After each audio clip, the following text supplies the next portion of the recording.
저희가 이 무선 마이크를 구매해서 가만히 좀 있어봐 이 새끼야. 어른 얘기하는데 이 새끼 자꾸 움직이고 저도 어른이에요. 안녕하세요.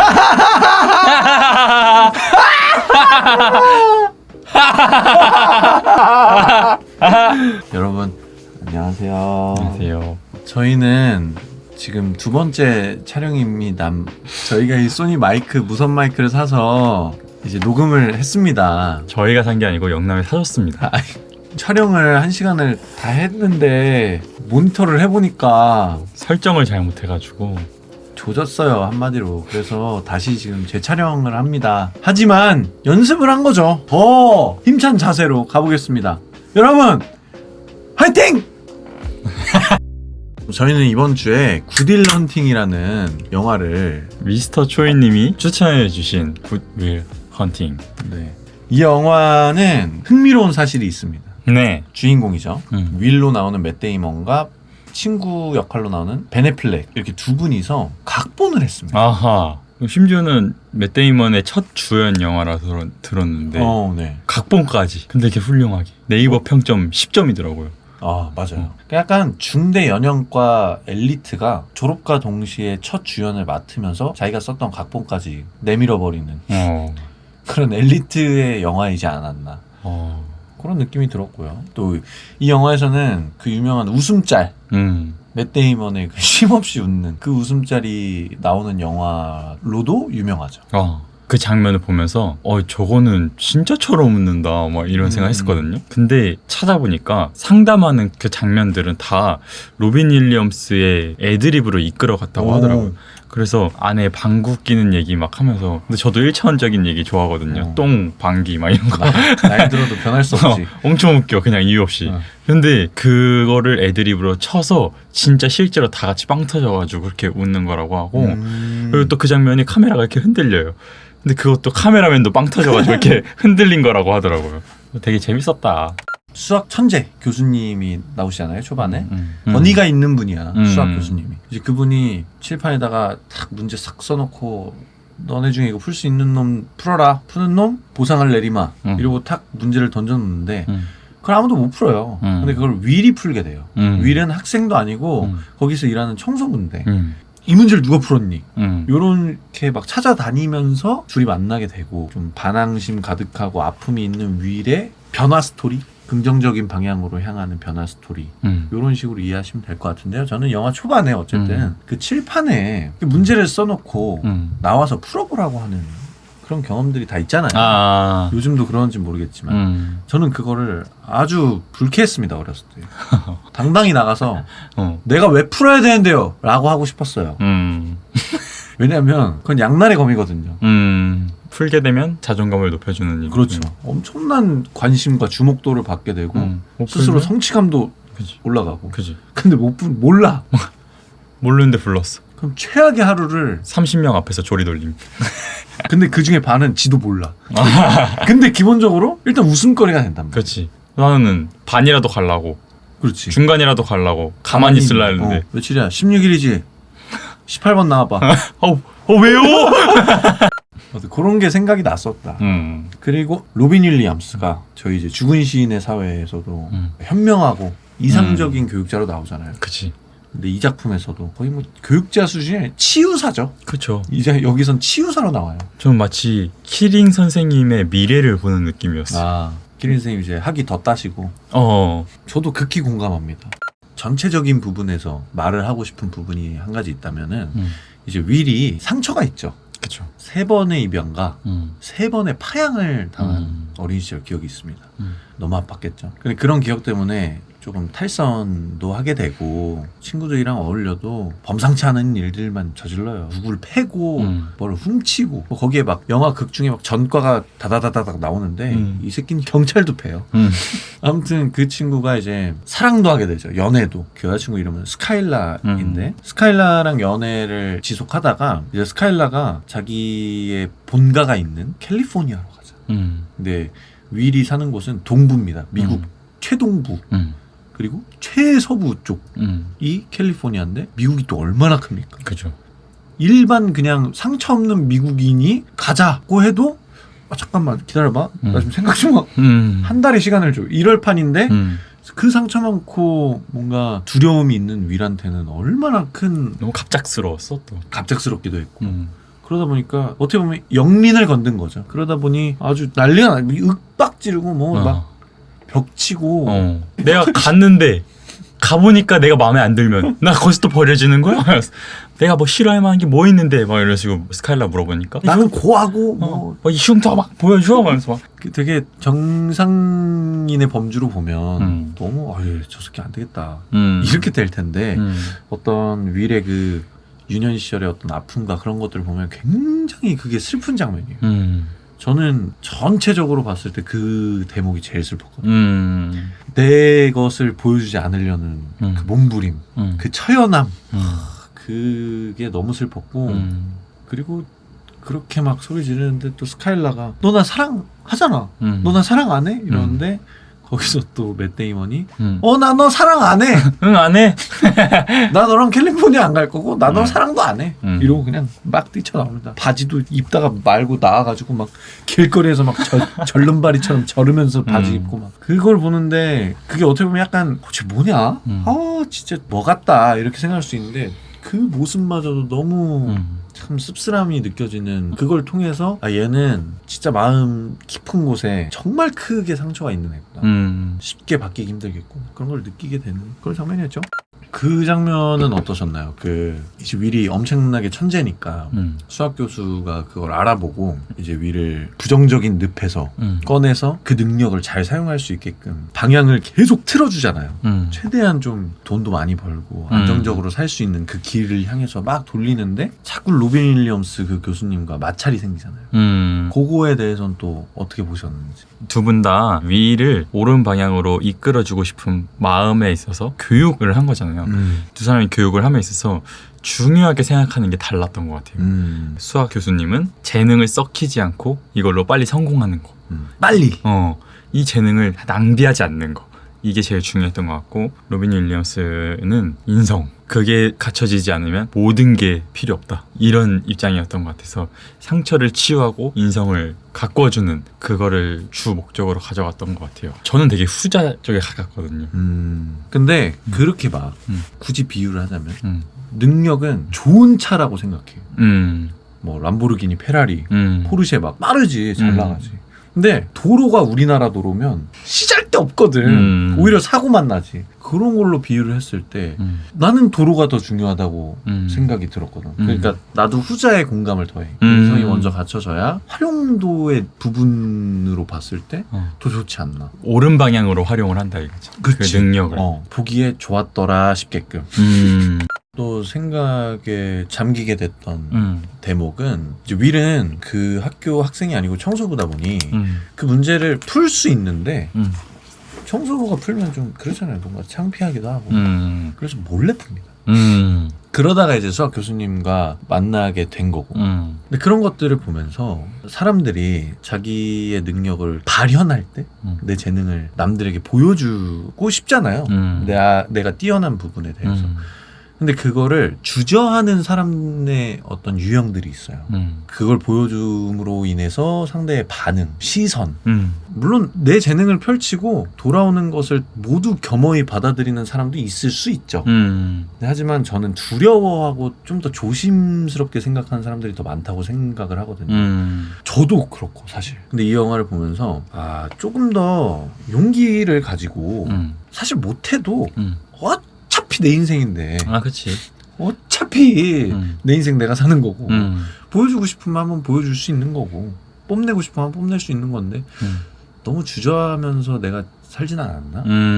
그런 생각도 들고 그리고 그 극 중에서 벤 애플렉이 친구로 나오잖아요. 벤 애플렉이 윌한테 내가 너네 집에 차 몰고 가서 너네 집 두드리면 난 네가 없었으면 좋겠어. 네가 안 나왔으면 좋겠어. 이런 얘기를 하잖아요. 그 장면은 또 어떻게 보셨나요? 저는 벤 애플렉이 나는 40살이 돼도 여기서 일을 하고 있을 거야. 왜? 난 이거밖에 못하니까. 근데 너는 다른 걸 할 수 있음에도 불구하고 이 자리에 있으면 내가 너무 비참하다. 이런 이야기를 했죠. 근데 사실 마음의 본질은 그게 아니었을 거라고 생각하는데 이 친구가 정말 응원하는 마음에서 너 더 잘 될 수 있으니까 그 길로 가라 라는 의미에서 그런 얘기를 했을 거라고 저는 생각을 해요. 마지막쯤에 보면은 이 친구들이 돈을 모아서 자동차를 맞아요. 만들어줍니다. 맞아요. 완전 고물같이 생겼어요. 그래서 차 어때? 이렇게 물어봤는데 윌이 말하기를 태어나서 이런 쓰레기차 이렇게 생긴 차 처음 본다고 이런 식으로 얘기를 하는데 저는 그 차가 진짜 너무 멋있어 보였어요. 어떻게 친구들이 돈을 모아서 차를 만들어줘. 친구 새 직장 가려면 차가 필요하다고. 그 의미를 알고 나서 그 차를 봤는데 만약에 제가 그런 차가 있죠? 하나도 안 창피하고 타고 다닐 것 같아요. 막 뒤에 유리창 다 깨져 있고 막 이러거든요. 근데 진짜 내가 새로운 차를 살 수 있는 그런 능력을 갖춰지거나 상황이 오기 전까지는 너무 행복해하면서 탈 것 같고 그거 팔지도 않을 것 같아요. 그래서 되게 응원의 의미지 않았나. 베네플렉도 그 말하기가 나는 어려웠을 것 같아. 그치. 왜 떨어지고 싶지 않잖아. 어릴 때부터 계속 함께 했을 거고 계속 같이 지내는 것도 좋지. 친구인데 근데 이제 그거보다도 친구를 더 생각하는 게 굉장히 인상적인 장면이었던 것 같고 나는 이 영화를 전체적으로 보면서 모든 어떤 행동을 행할 때나 어떤 생각을 할 때는 가속도가 붙는 것 같아. 어떤 생각을 계속 거듭하면 그러니까 그 생각이 어떤 범주에서 못 벗어나. 계속 깊어지기만 해. 행동도 마찬가지야. 뭐 질 나쁜 짓을 했어. 그걸 계속 거듭하면 더 질 나쁜 짓을 하게 되는 것 같아. 그 반대로 좋은 행동, 누가 봐도 좋았더라 하는 행동을 하면 진짜 그게 보상이 오거나 오히려 진짜 좋은 사람이 돼 있거나 이런 식의 어떤 가속도가 붙어서 일이 행해진다고 생각을 하는데 위를 보면 교수님들을 만나지 않고 살던 대로 계속 그 가속도가 붙었다면 그냥 뭐 지하세계 거목 정도 했겠지. 근데 그게 옳은 삶은 아니잖아. 풍족한 삶일 수도 있지. 하지만 그게 난 옳은 삶이라고 생각 안 하거든. 근데 어쨌든 그걸 막아준 그 가속도를 막아준 그때가 너무 중요한 것 같아. 윌 같은 경우에는 마지막쯤에 이제 어떤 마음의 큰 울림 정도로 그 속도를 멈추게 된 거잖아. 속력을. 그치. 근데 그걸 지났더라면 뭐 나이가 먹거나 생각이 굳어버렸다면 아마 멈추더라도 어떤 생존의 위협이 있을 정도여야만 멈출 수 있지 않을까? 그래서 참 잘 멈췄다. 좋은 타이밍에 잘 해내었다. 로빈 윌리엄스가 가장 중요하게 생각했던 거 아까도 말했듯이 인성이 갖춰지지 않으면 그 뒤에 일어나는 성공들은 그냥 젠간 거야. 밑에가 하나 남았는데 위를 계속 쌓는 거야. 그래서 그 인성 기초를 다져놓지 않고 쌓아놓으면 너무 쉽게 무너지고 높이 쌓을수록 더 크게 무너지는 거지. 저도 이제 음악을 하고 있고 아직 이렇다 할 성과를 낸 게 없는데 어릴 때 꿈이 어린 나이에 성공하는 거였어요.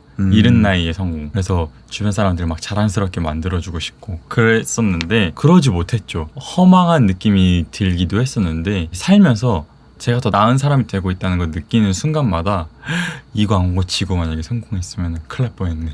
막 이런 생각도 들 때가 있단 말이에요. 만약에 무언가를 위해서 열심히 노력하고 있는 분이 계신다면 아 내가 지금 윌의 상황에 있구나. 그 과정에 있구나. 그리고 나서 내가 더 좋은 사람이 되고 나서 성공하면 얼마나 더 좋을까. 좀 저는 그런 생각으로 버티는 경향이 좀 있는 것 같아요. 그래서 되게 그런 쪽으로도 위로를 하려고 만든 영화가 싶기도 한데 위로가 됐어요. 완전 위로하는 영화지. 위로하니까 또 빼놓을 수 없는 이 영화는 그 장면 때문에 만들었다고 해도 과언이 아니야. 네 잘못이 아니야. 쌤까지 왜 이래요? 그 장면은 뭐 이 영화를 보신 모든 분들이 절절했을 거야.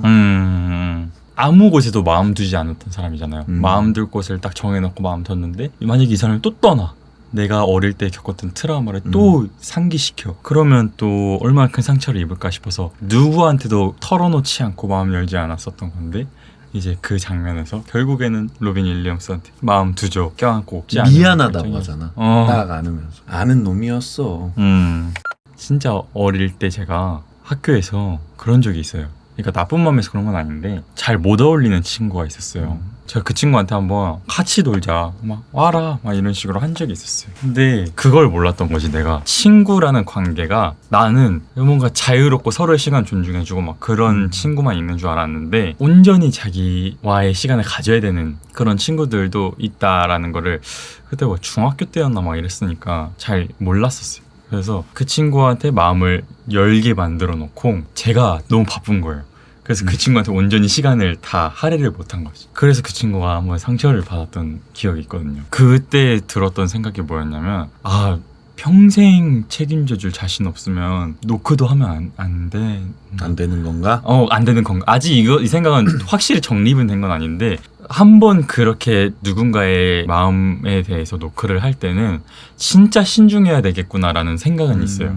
그래서 또 그 영화상에서 윌의 마음에 노크를 했던 여자친구라던가 로빈 윌리엄스가 얼마나 대단한 노크를 한 건지에 대해서 되게 많이 다가왔던 것 같아요. 오죽하면은 여자친구한테 막 얘기할 때 막 이것도 보여줄까? 이것도 얘기해줄까? 하면서 막 벽치고 막 난리 나는데 난 몰랐어. 나 너 사랑해. 막 이런 식으로 계속 얘기를 하잖아요. 난 너 사랑해라는 얘기를 했을 때 이 사람은 진짜 평생을 각오하고 그걸 노크를 한 거구나 이런 생각이 들더라고요. 되게 대단한 사랑이었다. 윌이 모든 걸 내려놓고 여자친구를 보러 갈만했다. 뭐 이런 생각이 들더라고요. 내 별점은 8.5점이야. 이거 놀래는 게 웃긴 게 아까 우리 한번 그렇게 찍어서 따지면 다 웃겨. 지금까지 우리 한 거 다 웃기다고. 저도 8.5점이어서 8.5점짜리 영화야. 짜리는 좀 그렇고 8.5점 어치 아니 8.5점을 주고 싶은 영화다. 8.5점짜리 영화야. 나는 네 잘못이 아니야라는 말이 유치하게 들릴 수 있는 시대에 어쩌면 가장 필요한 말이 네 잘못이 아니야라는 걸 정말 오랜만에 다시금 알려준 영화라서 꽤 높은 점수를 주게 된 것 같아. 몰라, 몇 년 전에는 되게 치유 막 이런 게 힐링 그런 게 되게 좀 그랬었는데 요즘은 오히려 발전, 성장 뭐 이런 쪽이 더 화두가 되고 있는 것 같아요. 뭐 어떤 일이든 간에.